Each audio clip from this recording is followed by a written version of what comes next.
আজকে তো হোলি, আজকে তো আমাকে স্ট্যাটাস দিতে হবে। ফোনটা কোথায় গেল? আগে ড্রেসটা চেঞ্জ করে নি। সবাই স্ট্যাটাস দিয়ে দিল নাকি? না না, আমাকেই আগে স্ট্যাটাস দিতে হবে। কোথায় আবিরটা গেল?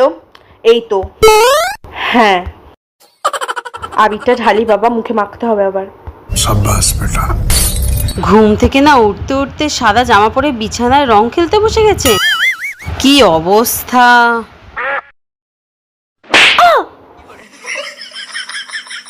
তুই জামাটা খোল। সাদা জামা পরে তারপর বিছানায় বসে বসে তুই রং খেলছিস মানে? মা, এটা তো এখনকার ফ্যাশন। আমি তো রং খেলছি না, আমি তো স্ট্যাটাস ছাড়ার জন্য রংটা মাখছিলাম। তোর না, জামা খোল, জামা খোল।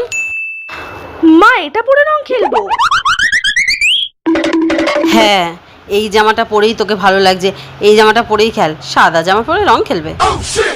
দূর বাবা। তুই সর্ষের তেলটা মাখিসনি এখনো? মা, এখন আর কেউ গায়ে সর্ষের তেল মাখে না। এখন সবাই সাদা জামা পরে একটুখানি গালে আবির দিয়ে তারপরে ফটো তুলে স্ট্যাটাস ছাড়ে। কি সব বলিস মাথায় ঢোকে না। সাদা জামা পরে কেউ হোলি খেলে? উফ, তারপর কি সব স্ট্যাটাস, আর এইটুকু গালে আবির মাখা। আমরা জানিস কত মাখতাম, ইস, পুরো গায়ে রং ঢেলে দিত সবাই জলের। আর তোরা নাকি আবির খেলবি? তার যা গিয়ে তেল মেখে নে, যেটা বলছিস সেটা কর। উফ, মাঝি কি আগেকার দিনে পড়ে থাকে? মাঝি করুক না কেন, তোমাদের সবাইকে হ্যাপি হোলি।